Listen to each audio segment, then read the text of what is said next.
कैसे हो आप लोग। आज इस वीडियो में हम स्टार्ट करने जा रहे हैं FY बीकॉम का मैथमेटिक्स एंड स्टैटिक सैम 2 का सिलेबस है बेसिकली, और इसके अंदर हम चैप्टर नंबर 6 करने जा रहे हैं। ठीक है, टाइम सीरीज इसका नाम है basically, time series analysis. Right, इसमें भी हमने और भी क्वेश्चन देखे थे जैसे कि इलुस्ट्रेशन नंबर 1 और इलुस्ट्रेशन नंबर 2 और कुछ इसके बेसिक कॉन्सेप्ट भी सीखे थे। तो आज हम जो स्टार्ट करने जा रहे हैं वो क्वेश्चन नंबर 3 होगा। ठीक है, और इसके अंदर हम सीखेंगे 5 इयर्स मूविंग एवरेज मेथड।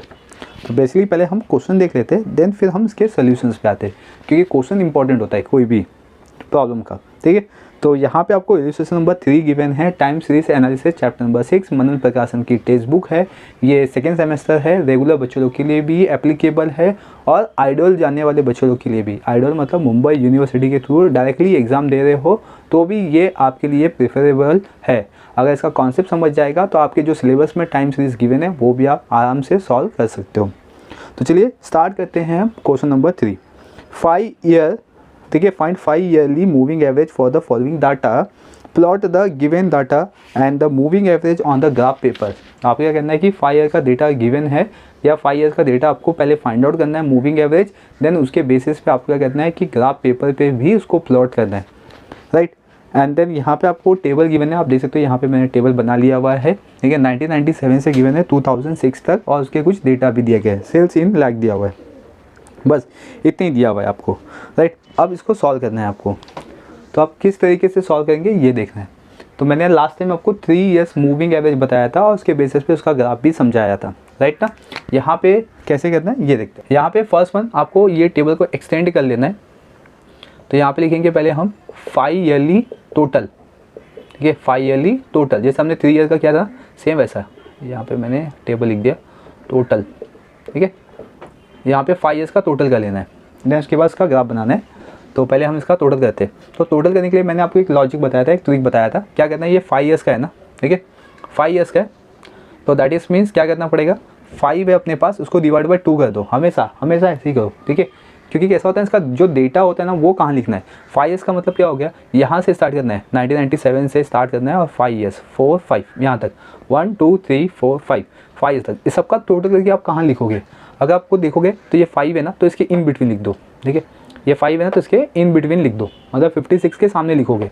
या तो इधर लॉजिक देखो 5/2 कर दो तो कितना आएगा 2.5 आ गया। 2.53 अप्रोक्स उसको लेके जाएंगे हम लोग। ठीक है, अप्रोक्स कहाँ लेके जाएंगे 3 तक, मतलब जो भी डेटा आएगा वो किसके इक्वल में लिखना है 3 के, मतलब 1 2 3 इसके सामने, मतलब 56 के सामने आपको अब ये डेटा लिखना पड़ेगा। ठीक है, 56 से सेम, फिर 56, फिर 57, फिर सेम, फिर 60, ऐसा लेके जाना आएगा आपको। राइट, तो ऊपर के 2 डेटा बच गए तो वहाँ पे ऐसा डैश करो पहले।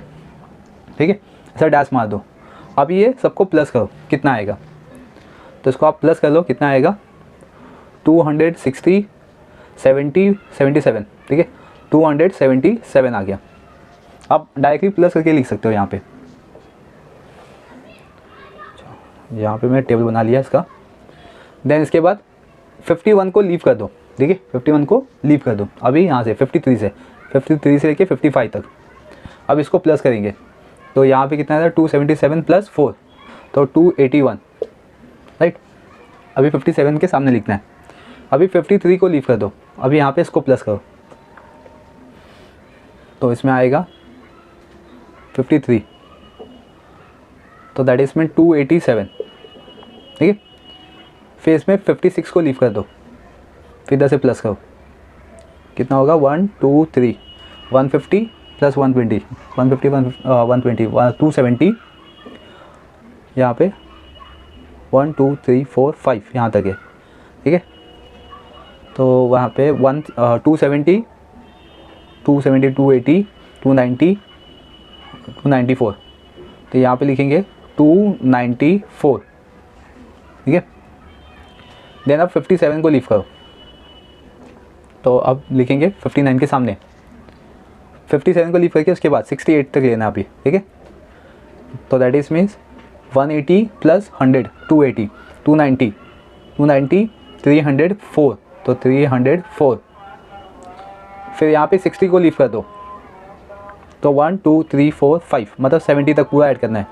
ठीक है, तो दैट इज मीन्स 240 290 290 300 310 14, अभी ये 62 की जगह लिखोगे 314 और लास्ट में 2 बच गया, उसको डैश कर दो। क्यों डैश कर दो? क्योंकि 5 ईयर्स का हो गई नहीं। अगर मैंने 55 को भी लीव कर दिया तो यहाँ पे कितना बचेगा? 1 2 3 4 ही बचा, लेकिन अपने को 5 ईयर्स मूविंग चाहिए, तो इसीलिए मैं ये नहीं करूँगा, इसके आगे का ऐड नहीं करूँगा। तो लास्ट का 2 बच्चा उसको डैश कर दिया, ऊपर का 2 बच्चा उसको भी डैश कर दिया मैंने, ठीक है। अभी मैं इसका मूविंग एवरेज निकालूंगा, मूविंग एवरेज। देन इसके बाद अभी आपको क्या कहना है, यहाँ पे सर 2 डैश मार देना, यहाँ पे भी 2 डैश हो गया। अभी इसको 5 से डिवाइड कर देना, मतलब 277 इसको डिवाइड बाई 5 कर दो, ठीक है। 5 5 जा 25, अब कैलसी यूज़ कर सकते हो। 5 5 जा 25, फिर 2 बचा 25, ठीक है, फिर 2 बचेगा तो 4, 5 4 जा 20 हो गया, मतलब कि 55.4 आ गया। अभी यहाँ पे 281 डिवाइड बाई 5 करेंगे, ठीक है। तो यहाँ पे 5 5 जा 25, तो 31, तो 5 6 जा और फिर 1 बचा 5 2 जा, राइट। यहाँ पे 287 को भी 5 से डिवाइड कर देंगे। देखो 5 ईयर्स मूविंग एवरेज है तो 5 से ही डिवाइड करना पड़ेगा। तो 5 से तो 37 हो गया, 5 7 जा 35, तो 2 बचा तो 4 जा। यहाँ पे 290, यहाँ पे 293 आएगा, ठीक है, रॉन्ग प्लस हो गया यहाँ पे, तो 293 आएगा। अभी इसको डिवाइड करते हैं, तो 5 जा 5 5 जा 25, तो 43 बचा यहाँ पे, ठीक है। 43 मतलब 8 जा 40, फिर 6 जा, फिर यहाँ पे 304 है, 304 को 5 से डिवाइड कर देंगे, तो 5 6 जा, ठीक है, एंड देन फिर 0 जा, यहाँ पे 60 आएगा, मतलब फिर इधर 40 हो गया, तो 5 जा 40। आप कैलकुलेटर यूज़ करके डिवाइड करो अगर नहीं समझ में आ रहा तो, ठीक है। तो यहाँ पे 314 डिवाइड बाई 5 करेंगे, तो 5 6 जा 30, फिर 14 बचा, 5 2 जा 10, फिर 8, तो ये हो गया मूविंग एवरेज, ठीक है। ये ऐसा एक कॉलम बनाया हुआ है मैंने यहाँ पे। आई होप ये 5 ईयर्स मूविंग एवरेज आपको समझ में आ गया कि किस तरीके से सॉल्व करना है। अभी इसके बेसिस पे ना हम लोग ग्राफ देखते हैं। ये हो गया आपका वाई एक्सिस, जिसमें आपको सेल्स गिवन है, सेल्स इन रुपीज़, इन लाख दिया हुआ है यहाँ पे, इन लाख, तो इन लाख, ओके। और फिर यहाँ से वाई एक्सिस, और यहाँ पे 0 लिखो, और यहाँ पे इधर पे वाई एक्स एक्सेस, ठीक है। एक्स एक्सेस पे यहाँ पे ईयर, चलो यहाँ पे अभी लिखते 1 सेंटीमीटर इक्वल्स टू 999, ठीक है, 1999 ईयर ले रहे हैं यहाँ पे, 2006 तक लेंगे हम लोग। फिर यहाँ पे 2000 से 1997 तक दिया हुआ, 1997, फिर यहाँ पे 1998, फिर 1999, फिर 2000, एंड देन 2001, फिर 2002, 2003, देन 2004, फिर 2005 एंड 2006, ठीक है।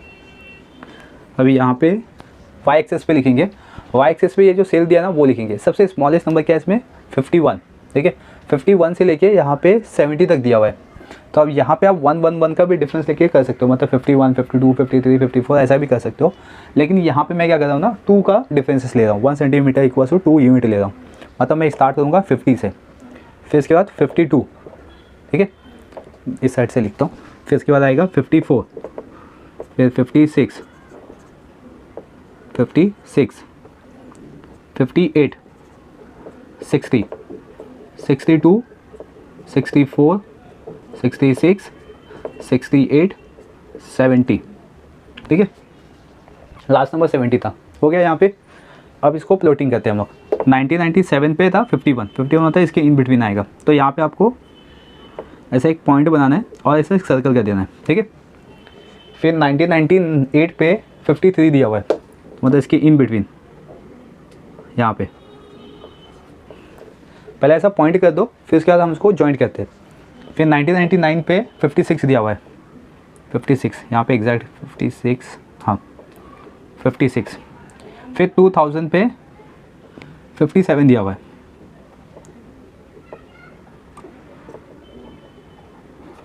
ठीक है। फिर 2001 पे 60 दिया हुआ है,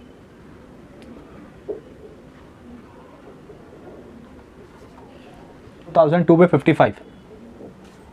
55 मतलब यहाँ पे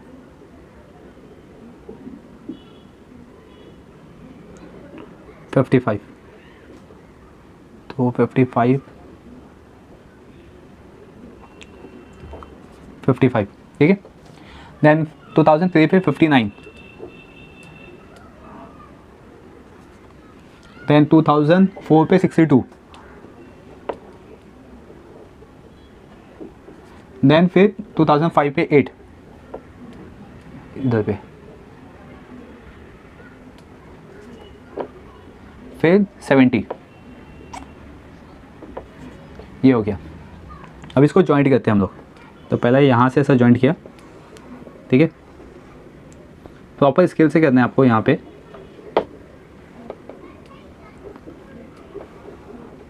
ऐसा आप स्केल से करोगे तो आपका स्ट्रेट लाइन आएगा पूरा इस तरीके से। हो गया ये हो गया ट्रेंड कर्व। अब इसके बाद आपको मूविंग एवरेज भी करना है, ठीक है। तो जो कि ये स्टार्ट है 1999 से स्टार्ट है 55.4 पे, 1999 से स्टार्ट है 55.4 पे।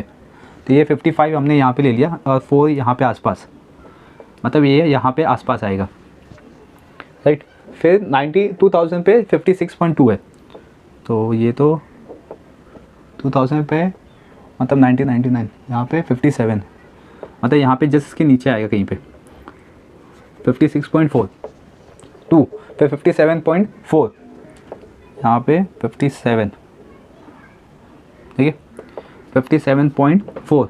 ये ग्राफ पेपर रहेगा ना तो उस पर प्रॉपर बनेगा आपका, लेकिन यहाँ पे सिर्फ पेपर पे करोगे तो आपका ऊपर नीचे हल्का सा होगा। देन 58.6, 58.6, ठीक है। देन 60.8, 2003 पे 60.8,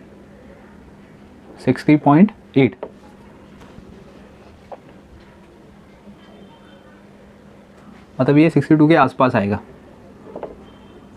ठीक है।